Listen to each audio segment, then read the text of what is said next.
So this is going to be the first of a series of tutorials where we will be making the Two Cars game by Ketchup in Unity. So I cannot promise that it's going to be exactly like the actual game, but we'll try and make it as similar and as close as we possibly can. For those of you who don't know what the game is, um, this is the game that we're talking about. So you've got two cars, and they're basically going around. You have to basically pick up all the circles and avoid all the squares. So we've got these pickups and we've got these obstacles, um, and we have to make sure that we take all the pickups and avoid all the obstacles. So yeah, one more thing, this game that we're looking at right now is a mobile game, but we're going to be making the Windows version for this right now, and depending on how this tutorial goes, maybe towards the end of it we can also make it for the mobile versions. It's relatively simple to do that for everyone who's used Unity before. Um, because Unity is multi-platform, and in any ways the mouse clicks that we will be using initially, they are a multi-platform, and if you go ahead and just port the game as it is, it will register your taps as mouse clicks, so it will be working on your mobile versions also. There will be a small complication that's going to be the multi-touch, so that will not work, and we will need additional code for that. And depending on the time and how this series is going, um, we can look at that maybe towards the end of it. But we'll be trying to make most of this, and we'll just see how it goes. All right, so now that you have a good idea of what the game is like, I'm going to go ahead and open a new project. All right, so we'll call this Two Cars Tutorial. You can call it whatever you need. And be sure to hit this 2D here because this is going to be a 2D game, and you can hit create project. All right. A few things before I begin while it's loading. I've only been working with Unity for a couple of weeks, and I am a beginner, I am a student, just like some of you guys probably. So if I'm doing something particularly horrible, I apologize for it, but for the most part, I try to pick up the good practices whenever I'm learning a new platform. Um, so so I try to optimize this game as we go along as best as I can. If you see something that I'm doing wrong, or maybe that's something that's not so efficient, then please drop a comment or just let me know so I can improve also. Um, but yeah, that's how it is. Yeah. So, anyways, we've got this project window loaded now, um, and we can go ahead and just go forward with the project. So the first thing we need is we need some game assets. So I cut up some game assets off the internet. So we're going to go ahead and import those. I'm going to try and make them available to you somehow. I'm not exactly sure right now how I'm going to do that, but anyways, I'll look at that later. I'll probably leave a link in the description or something where you can find the assets. Or if I can't do that, then you can just find the assets. You can just make the assets on your own. Um, and you can make it depending on whatever design you want. So I'm gonna go here on assets, and I'm gonna go on import new asset. So I've already, as I said, got them prepared. They should be on my desktop. Let's see. Okay, so as you can see, this is going to be our car. I'm going to go ahead and import that in. So here we got that one. And the other thing that we need right now is the background. Okay. So nothing too fancy here, and we'll just go and dive right into it. So I'm going to go ahead and drag and drop this background here. So what I want is I want this. I'm going to try and make this as beginner friendly as I can. So for those of you who might be a little bit more advanced, I might be going a little bit slow, so I apologize for that. But hopefully it'll be helpful for those people who are just starting out. So right now all I've done is I've drag and dropped the road.bg background into my scene view here at the top, and you can see it's also available. You can also preview it in the game view. So the game view is basically going to be showing you how the game looks. So if I hit play right now, it's going to full screen and it's showing me how it looks. Now that's obviously not how we want, so we're going to change a few things. The first thing that I'm going to do is I want to make sure that my background is exactly at the center of my world. So I can come over here with my background selected on my transform. I can basically just hit reset and it automatically pops it into place. As you can see, it's X, Y, and Z is perfectly at the center. All right. So looking at the transform, you've got the position here, which determines where it is in the world, right? These are rotational values. So if I put this 50, or if I change this to 120, as you can see, this rotation is useful when we're trying to rotate the object. Obviously, we don't want that, so I'm going to go ahead and revert those changes. The scale is helpful for changing the size. So for example, if I come over here and if I increase the X, it increases in the X direction and so forth in the Y direction. I'm going to go ahead and revert those changes also. So the first thing I'm going to do is I'm going to go ahead and change the X scale and I'm going to make it 2. And I'm going to go ahead and make the Y scale 2 also, and it looks a little bit better now. And if I full screen it now, without having to change my camera, things look a little bit better now. What I can also do now is I go on my main camera and maybe I can push the main camera a little bit back. And in order to do that, we can basically change this the size parameter in my main camera. So the bigger it is, the more zoomed out it's going to be. So if I make it 6, as you can see, my game view changed. So forth, if I make it 10, once again we have a similar situation. So I'm going to go ahead and make it something like, let's say 8. I'm going to just have a quick look and see how things look. Alright, so this doesn't look so bad. Of course, we've got this blue area here, so we can quickly take care of this by changing the background here. So let's quickly try to kind of make it similar to the road. That's close enough. So yeah, we've got our background now, and we can get started with our cars. Now, one thing I want to say here is I'm going to quickly click here on my base asset folder. I'm going to right click and I'm going to create a new folder, okay? And I'm going to call this my prefabs, okay? So prefabs are basically useful. They're basically game objects, but whenever we think that we're going to be reusing game objects, it's good practice to make them prefabs. The reason why it's good practice to make them prefabs is because if you keep on importing if you keep bringing all these game objects, for example, if I bring my car object in here, and if I need my other car object, whatever I'm going to be doing to my car 1, I'm probably also going to be doing to my car 2. Right? It doesn't make sense to write 2 different scripts or just to do all the changes 2 times. So prefabs are helpful when you think that you're going to be repeating, some of the procedures on different game objects. For example, you noticed the obstacles and the pickups. So you can imagine that we can make them prefabs because we're going to be reusing those game objects over and over again. Right? So I'm going to go ahead and delete these out of my hierarchy right now. And to do that, I'm just clicking on it and pressing delete, or not like that, but like this. So I made a prefabs folder, and even though I'm not going to be using the road background over and over again, I'm still going to go and make this a prefab, all right? So I'm going to do that. I'm going to click on it, drag and drop into my prefabs folder, and now I have my very first prefab. This one's maybe not such an important prefab, but still I like to stay a little bit more organized, and so that's how it is. Anyways, I'm going to go back into my base assets folder, and now I'm going to bring my car into the view. Initially, what I'm going to do is I'm going to go ahead and reset it at the center also, just to get a feel for it. But actually, I should probably not do that. I'm going to try and fix the size of this, so just to get an idea of what a good size would be, I'm going to bring it here. And maybe I will play around with the scale a little bit. So let's try 2 and 2. And as you can see, let me just get rid of this for a second. Okay, so as you can see, the car looks a lot better now. We can hit play. Obviously, nothing happens yet, but we're just trying to get a feel for the game. So the car looks to be in good position right now. Okay, so I've set my scale for the car. What I'm going to do is I'm going to quickly make this a prefab also. So I'm going to drag and drop it into my prefabs folder. So now I've got my car prefab.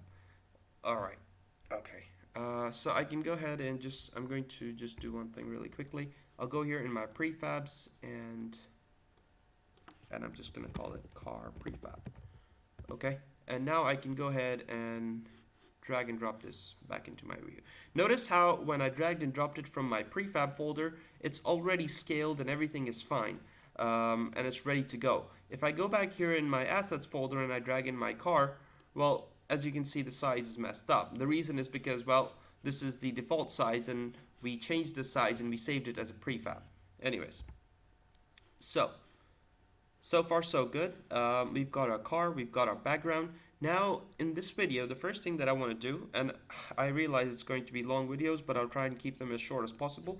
The first thing I want to do is I want to get the car moving. All right.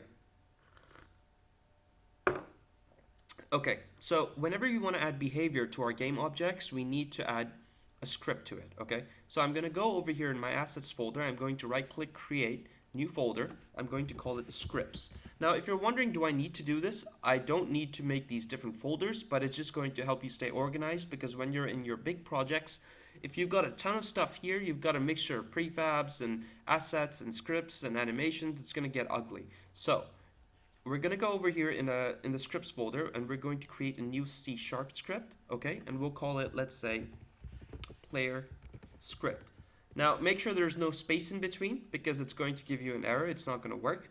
And hit enter. So as you can see, it created the player script, and if you click on it over here, you can see some of the boilerplate code that they've already written for us.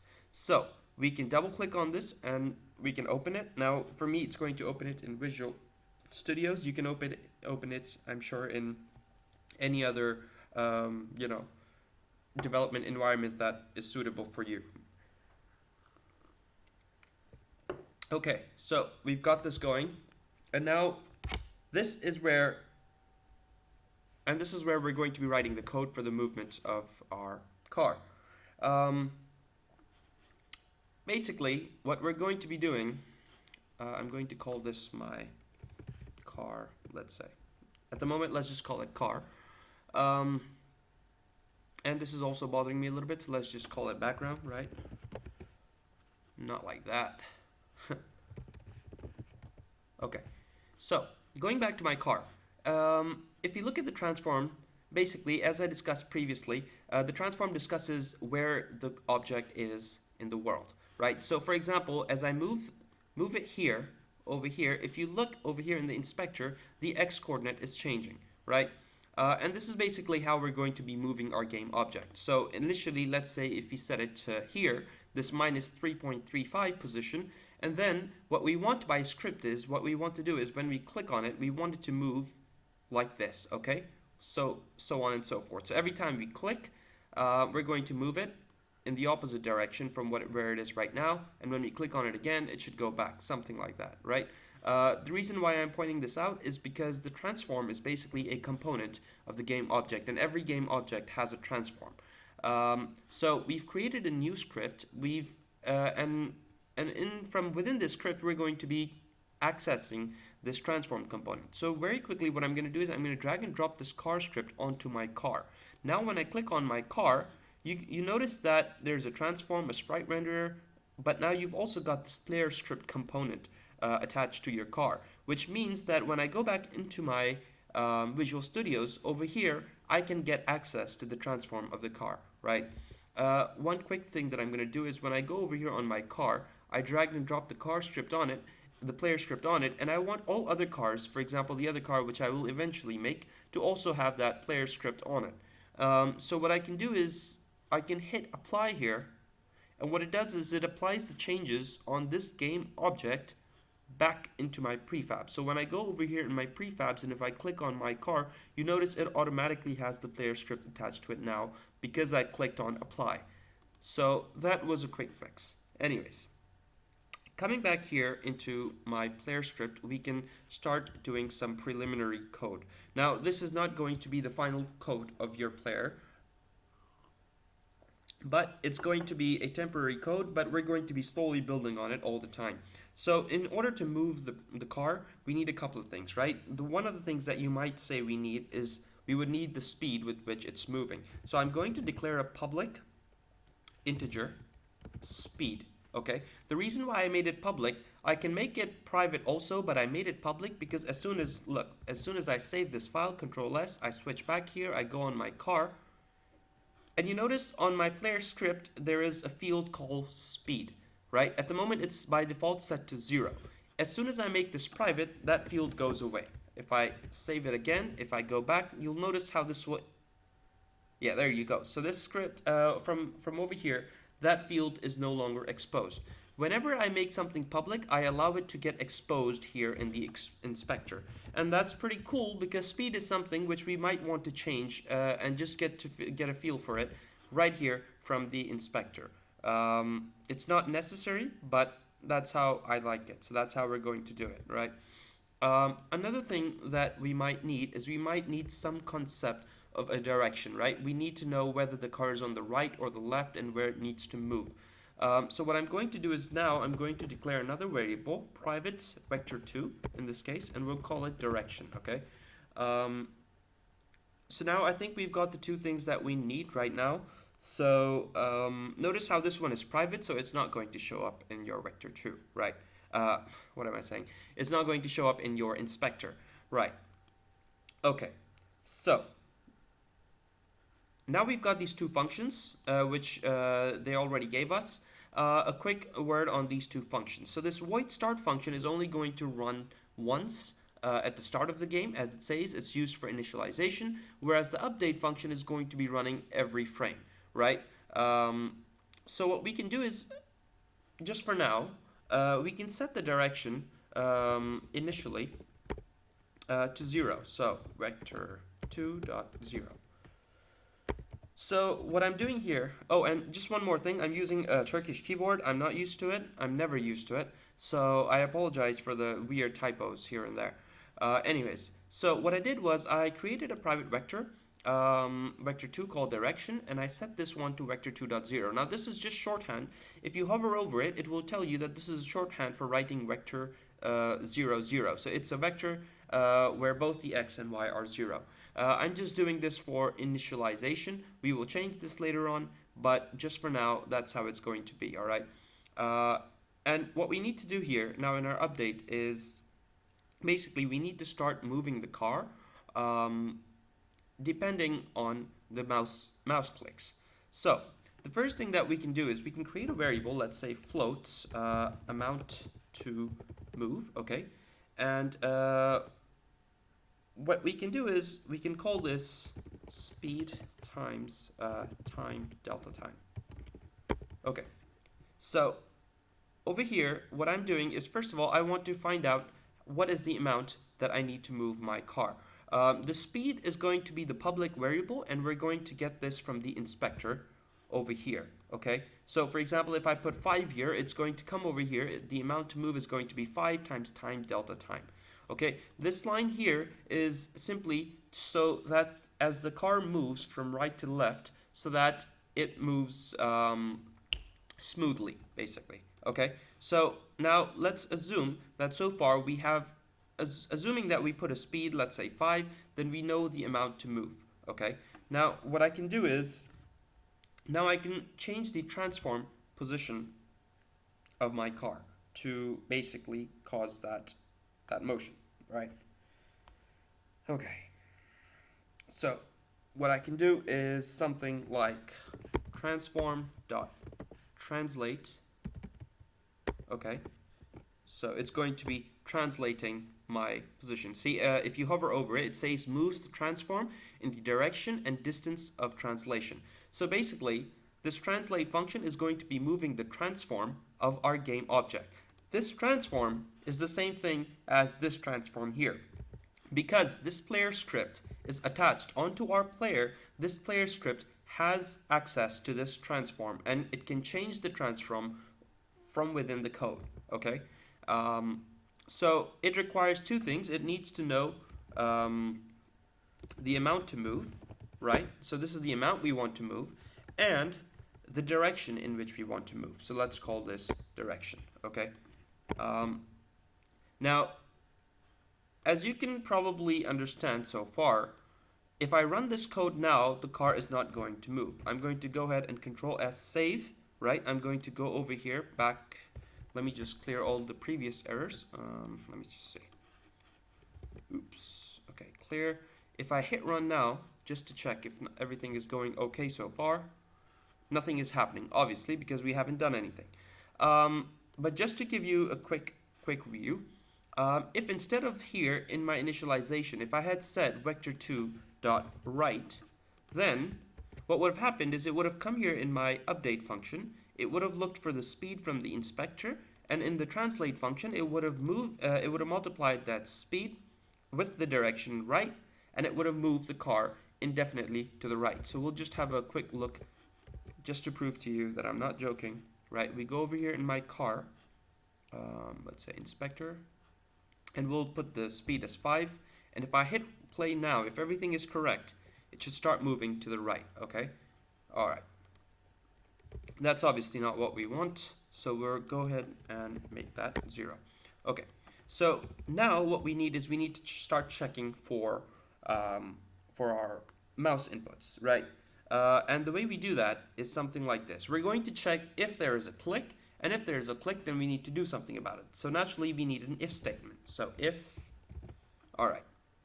So if input dot get mouse button down. So get mouse button down tells us when a mouse button has been clicked, and when I put 0 inside it, let me just, yeah. So input dot get mouse button down with a 0 in it is going to get every time the left click takes place, all right? So we can quickly also check that, debug.log, okay? And again, I know I'm going a little bit slow, but this is for the absolute beginners, so hopefully this is helpful for some people. Right now, all I did was I'm going to, every time a mouse button is clicked, I'm going to show it in my console to check if this code is working. I go back here, I hit play. Oops, twice. Okay, so now I'm going to bring up my console, and notice how every time I'm clicking, it's registering a mouse click, okay? So now we've got our mouse click working also. Now we need to start basically changing the direction. So, oopsies, ignore that for a second. All right, so you notice how we've written the code for the motion. The only thing that we need to do in these if statements is we basically need to just change the direction, okay? And if you change the direction, then the movement will take care of itself. So a very quick way to get some sort of functionality is, as soon as a mouse click is registered and it enters this if statement, what I can check is I can check the current direction, and depending on what the current direction is, I can set the new direction. So since previously my current direction was vector2.0, so if direction double equals vector2.0. Okay, so as soon as I enter this if statement, if a mouse button is clicked, I'm checking, is the direction 0? Well, in the first case, in the very first time that we click, that is going to be true, and it's going to enter this if statement. And what I'm going to do in this if statement is I'm going to update the direction. Oops, so, and I'm going to make it vector2.right, vector2.right, okay? So I came in here, I checked, is the vector2.0, is the direction vector2.0? Yes, it is. I came in here and I updated my vector, my direction to vector2.right. So now when I click on it, my new direction is going to be right, and it's going to come in here and it's going to run this code every frame, and it's going to be indefinitely moving it to the right. Okay, so it's again not what we want, but it's a step forward. So when it's going on the right, what I now want is if I press again, I want it to check the direction again. So else if, right? Else if direction is double equal vector2.right. So now if it's going on the right, and if I click on it one more time, what I want is now for it to reverse its direction and go in the other direction. So I can say directions equal vector2.left. Of course, I could have also written direction equals minus vector2.right, but obviously it would be the same thing. So now, if the direction in which the car is moving is right, if I now press my left button, left mouse button, then it's going to change the direction to the left, and it will go ahead and do the rest of this calculation, and it will start moving the transform of the game object towards the left with the same amount of speed. And lastly, what I want to do is if the car is moving on the left or towards the left, if I click on it, I want it to be able to move on the right. So I'm going to go ahead and put one more else if condition here, and I'm going to check else if direction double equal vector 2 dot left, and in this case I'm going to change direction to vector 2 dot right.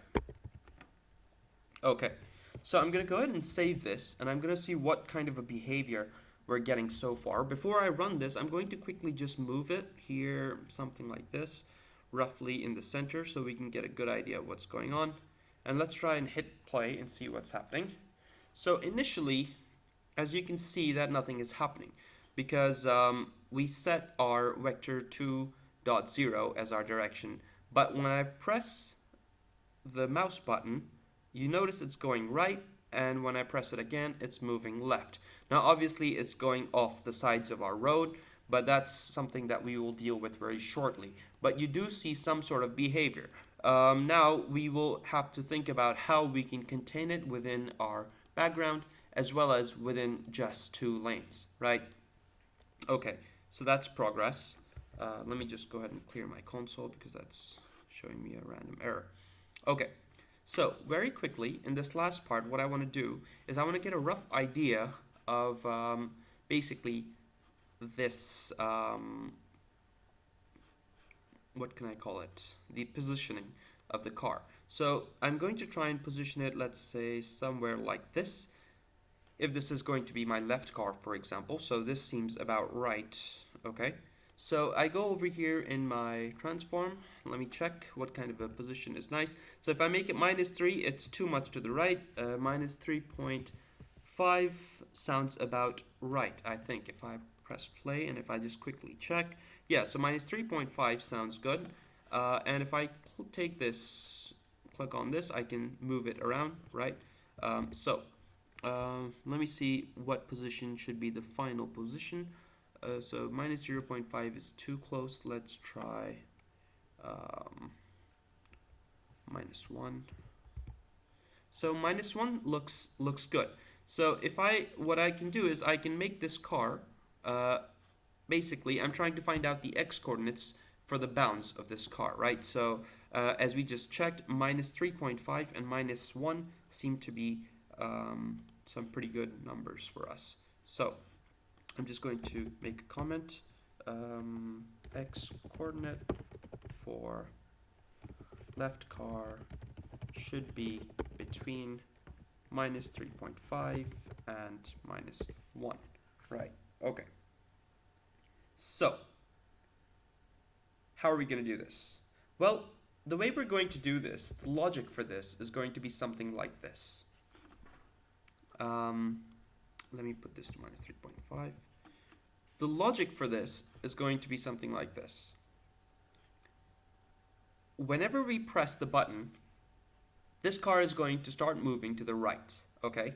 And what we're going to do is, what we can do is, since it's going to be moving right every frame, we can also be checking its transform position every frame, okay?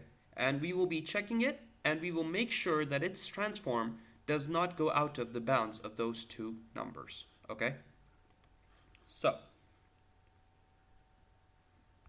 how are we going to do this? Okay, so I'm going to make 2 more public variables. I'm going to say public float minimum x and max x, okay? The reason why I'm making these public is so that I can change the minimum and maximum values from the inspector. Now you might say, well, why do I need to do that? Well, since I'm writing just one player script and there's going to be 2 cars that will be using this player script, I want to be able to change their values, the x values within which they reside, because the right car is going to be on the right 2 lanes and the left car is going to be on the left 2 lanes. And this will make a little bit more sense very shortly. Okay, so here we've got the code so far for writing, for moving the car. Now, basically what we need to do here, we need to check its x coordinate, right? And make sure that it's within those bounds. So we can do this by something like this. I'll make a new vector 2. I'll call it current position, okay? And I'm just going to call it transform dot position, okay? So I make a new vector 2, call it current position, and inside it I save the value of the transform position. Okay, now I can access the x coordinate of my current position by doing something like this, and we need to make alterations to the x coordinate, okay? Now there is a library called mathf, and it's got a function called clamp. I'm going to go ahead and write this, and I'm going to try and explain to you what's happening here. Okay, so current position dot x and min x and max x. Okay, so what did I do here? I made a current position vector 2, inside which I stored the current position of my player object. And then what I did was, I did current position dot x equals to mathf dot clamp. So this clamp function basically is useful for clamping the position of an object so that it doesn't go outside of this min x and man x. So what is the object? What is the component specifically that I want to alter? And I want to make sure that it's between this min x and max x. So basically this is modify the player to keep it between min x and max x. Okay. All right. And lastly, what I want to do is now this value is clamped between the min x and the max x, okay? Now, lastly, what I want to do is I want this to be my exact game object's current value, okay? So, to do that, what I can simply do is I can do transform dot position equals current position, okay? So let's think about what we did here. We made a new current position variable inside which we stored our game objects, our car's position. Then, using this line of code, of that position, we only altered the x component of it because our car is only moving in the x-axis anyways.